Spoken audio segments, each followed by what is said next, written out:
1808 मा जन्मेका प्रताप सिंह पृथ्वीनारायण शाहको निधन भएपछि 1832 मा राजा बनेका थिए। उनले राजा भएर केवल 36 महिना काम गरे र उनको निधन विक्रम संवत 1834 में स्मॉल पॉक्स वायरस को कारणले भयो।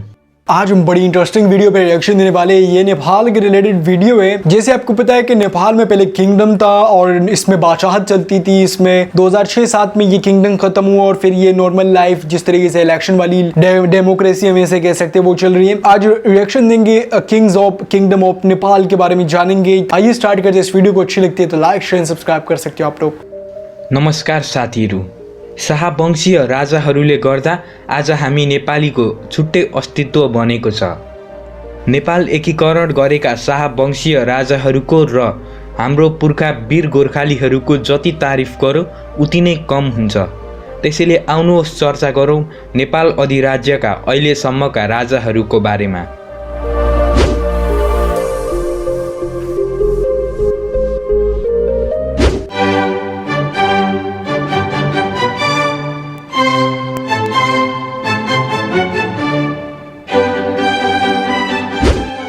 प्रथम राजा बडा महाराज धीराज पृथ्वीनारायण शाह गोर्खा राज्यका अन्तिम राजा र नेपाल अधिराज्यका पहिलो राजा हुन् पृथ्वीनारायण शाह।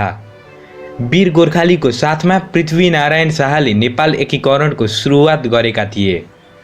54 वटा साना साना राज्यलाई एक देशमा गाभ्ने पृथ्वीनारायण शाह विक्रम संवत 1779 मा जन्मेर केवल 20 वर्षको हुँदा गोर्खा राज्यको राजा बनेका थिए। पृथ्वीनारायण शाह गोर्खा राज्यको राजा भएर जन्मे पनि उनको मृत्यु हुँदा उनी नेपालका राजा थिए। उनले आफ्नो जीवन नेपालको एकीकरणको लागि समर्पित गरे। उनले भनेका केही लोकप्रिय भनाइहरूमा नेपाल 4 जात 36 वर्णको साझा फुलबारी हो, प्रजा मोटो भयो भने मात्र दरबार बलियो हुन्छ जस्तो भनाइहरू रहेका छन्। पृथ्वीनारायण शाह 32 वर्षसम्म राजा बनिरहे र उनको निधन विक्रम संवत 1832 मा भएको थियो। दोस्रो राजा प्रताप सिंह शाह नेपालका दोस्रो राजा हुन् प्रताप सिंह शाह। प्रताप सिंह शाहका पिता भने पृथ्वीनारायण शाह हुन्। विक्रम संवत 1808 मा जन्मेका प्रताप सिंह पृथ्वीनारायण शाहको निधन भएपछि 1832 मा राजा बनेका थिए। उनले राजा भएर केवल 36 महिना काम गरे र उनको निधन विक्रम संवत 1834 मा स्मॉल पॉक्स वायरसको कारणले भयो। तेस्रो राजा रणबहादुर शाह रणबहादुर शाह प्रताप सिंह शाहको छोरा भएर 1832 मा जन्मेका थिए। उनको पिताको मृत्यु हुँदा उनी केवल 2 वर्षका नाबालिग बच्चा थिए। त्यही भएर उनी नेपालको राजा 1834 मा भए र उनी 1855 सालसम्म राजा रहिरहे। उनले त्यसपछि आफ्नो सबभन्दा मनपर्ने पत्नीको छोरालाई राजा बनाउन पद त्याग गरे र आफ्नो छोरा ग्रीवन युद्ध विक्रम शाहलाई राजा घोषित गरिदिए। पद त्यागेको 8 वर्ष पछाडि उनको हत्या उनकै भाइ शेरबहादुर शाहद्वारा भयो। चौथो राजा गिरवाण युद्ध विक्रम शाह रणबहादुर शाहका छोरा गिरवाण युद्ध विक्रम शाहको जन्म विक्रम संवत 1854 मा भएको थियो। केवल 1 वर्षको हुँदा राजा बनेका गिरवाण युद्ध शाह 19 वर्षसम्म राजा रहिरहे र 1853 मा स्मॉल पॉक्स वायरसको कारणले उनको पनि निधन भयो। 20 वर्ष अगाडि उनको हजुरबा प्रताप सिंह शाहको मृत्यु पनि स्मॉल पॉक्स वायरसको कारणले नै भएको थियो। तपाईहरुको जानकारीको लागि भनिदिउँ, सुगौली सन्धि हुँदा नेपालका राजा गिरवाण युद्ध विक्रम शाह नै थिए। पाँचौं राजा राजेन्द्र विक्रम शाह गिरवाण युद्ध विक्रम शाहको छोरा राजेन्द्र विक्रम शाहको जन्म 1870 मा भएको थियो। पिताको मृत्यु भएपछि विक्रम संवत 1873 मा राजा बनेका राजेन्द्र विक्रम 30 वर्षसम्म राजा रहिरहे। विक्रम संवत 1903 मा कोत पर्व भयो र शक्ति उनको हातबाट जङ्गबहादुर राणाको हातमा गयो।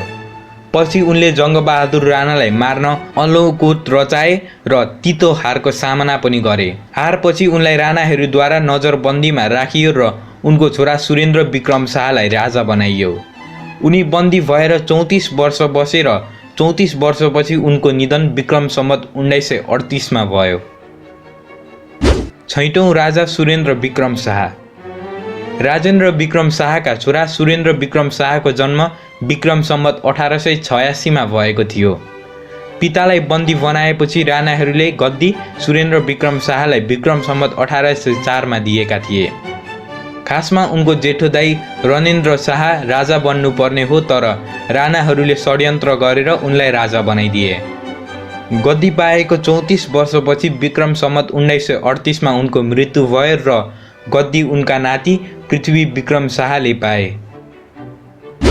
सातौं राजा पृथ्वी वीर विक्रम शाह।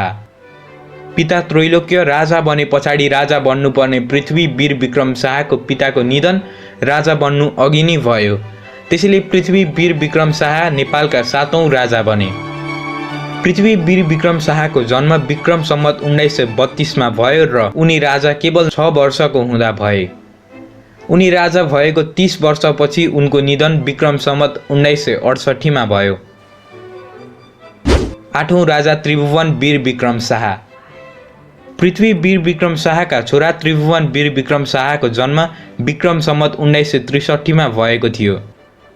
त्रिभुवनले केवल 5 वर्षको हुँदा उनको पिता गुमाउनु पर्यो र राजा बन्नु पर्यो। राणा शासनको बेला राजा भएका त्रिभुवन पनि घरभित्रै बन्दी जस्तो भएर बस्न बाध्य थिए।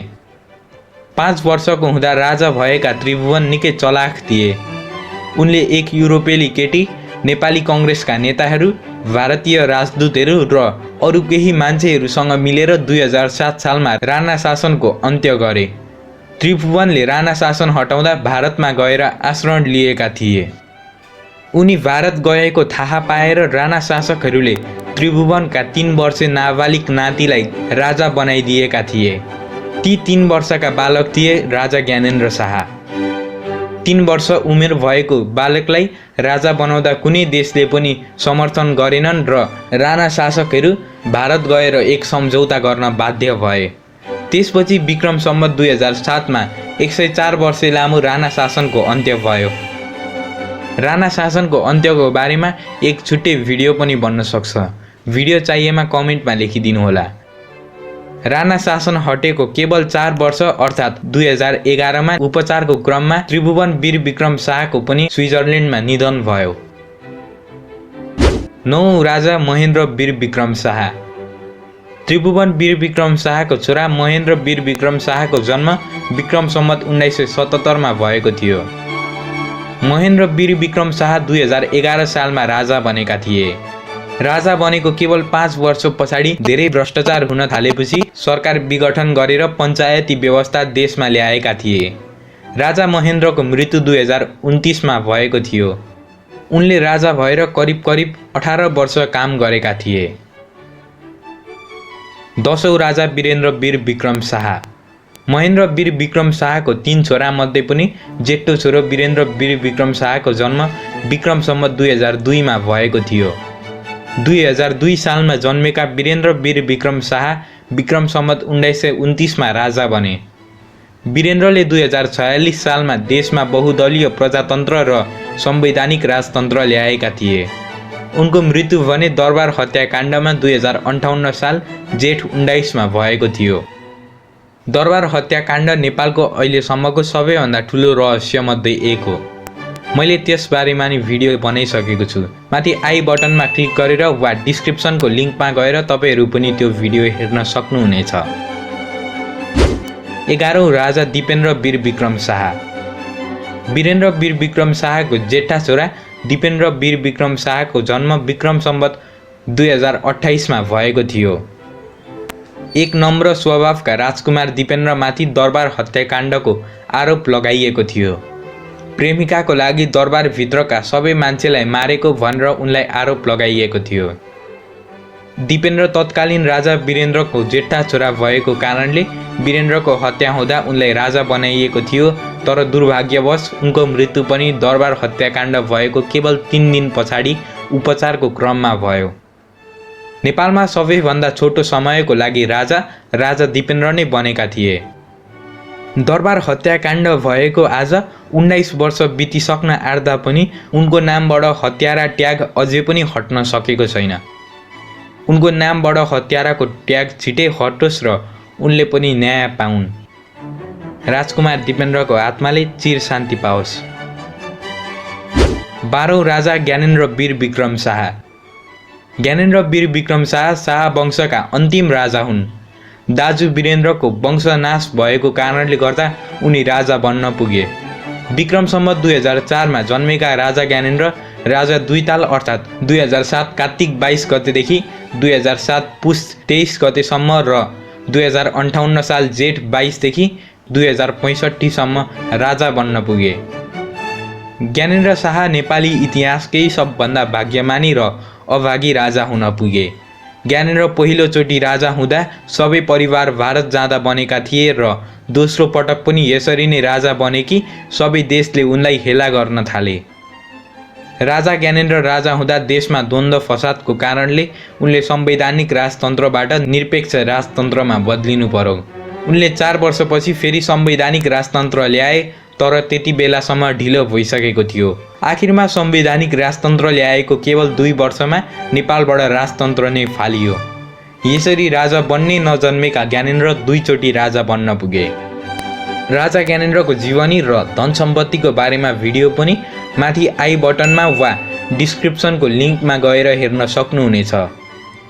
यो थियो नेपालको अहिलेसम्मको राजाहरूको बारेमा एक रिपोर्ट। यी राजाहरू गोर्खा राज्यका राजाहरूका वंशज हुन्।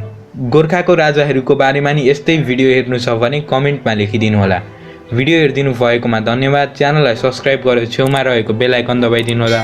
भिडियोलाई लाइक गरिदिनु होला र आफ्नो सुझावहरू कमेन्टमा लेखिदिनु होला। धन्यवाद।